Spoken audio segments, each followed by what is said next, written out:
India fired missiles into Pakistani-controlled territory early today, and the overall death toll has increased to over 30 people.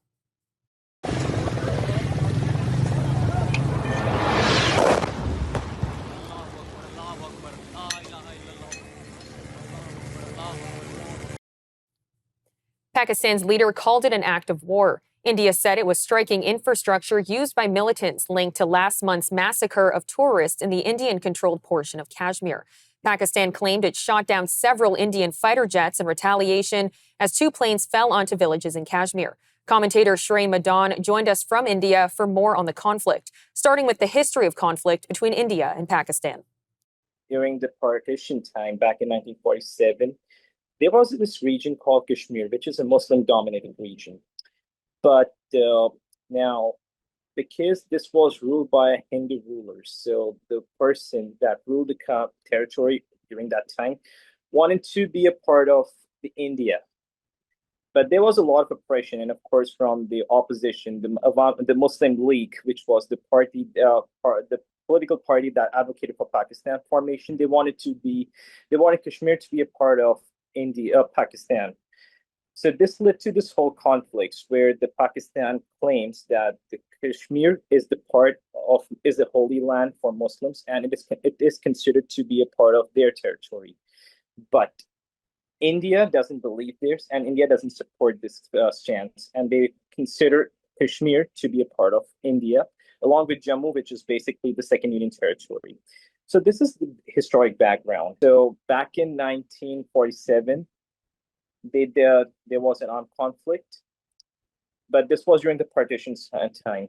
So the major war conflict, the first ever, was in 1961, where the Pakistan just invaded the part of Kashmir and they claimed it as a part of our land. So of course that led to the first Indo-Pakistani War of 1961. So this is the first instance of armed conflict between India and Pakistan. And this continued. So ever since that period, we were on a state of war, and Kashmir was considered to be a volatile state or volatile place because all the armed rebellion and all the conflicts that was happening during that time. Fast forward to 1971, there was another attack by Pakistan, and that was to acquire Kashmir. And since this was backed by the political powers, and during this time, back in 1971, Pakistan had a much more upper hand in the global diplomacy, where the U.S. and even UK supported the Pakistan stance, and India's stance was supported by the Soviet Union back during that time. So that led to a major armed conflict, and which was considered the War of 1971, and that led to a lot of reaction in the country. That also led to the emergency being declared in the country. So this was the second instance, right? And over the course of time, this kept on repeating. So during this time, one interesting development was that when the Kashmir was annexed to become the part of India, they were given the special status via Article 370. Now, what is this Article 370? It's basically they give them a broader autonomy over the internal matters of the country, or over the matters of the state. So just unlike other states, which were completely controlled by the central government, this autonomous status was given to Kashmir, barring the issues of defense, foreign affairs, finance, and communication. All the other issues can be solved by the government or internally by the Kashmir itself. So these were the certain rights that were given to Kashmir, and this led to the Kashmir become a part of India because this was not offered to them by the Pakistani government. In the Falgam Valley, which is basically a tourist destination in the Kashmir, 26 tourists were killed. And all of them were Hindus. Basically, there were four terrorists that conducted this operation, and one of them was a local of Kashmir. And according to the reports, what they mentioned, basically, these terrorists were asking people what their religion was. So if it's a Muslim, they were being spared. If it's not, they were just they kind of did an open fire, and 26 people, they claimed the lives of 26 people.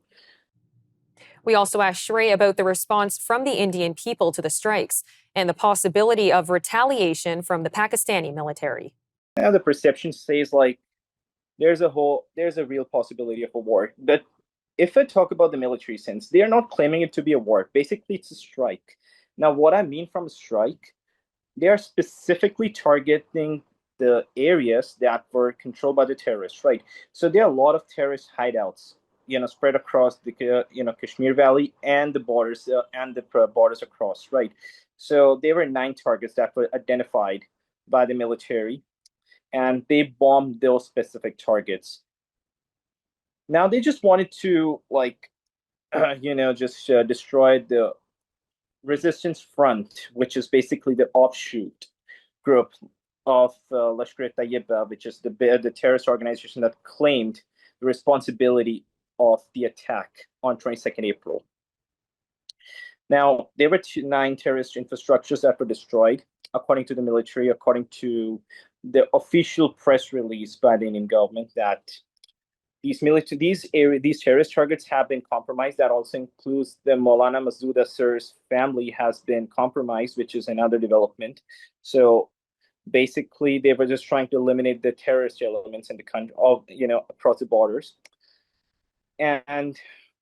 But the Pakistani media has claimed that this is an all of war, and they claim that there have been 35 civilians that has been succumbed to this military strikes, and now they want retaliation. So the general mood among the Pakistani and Indian government, the war is a very likely scenario, and the escalations are expected soon.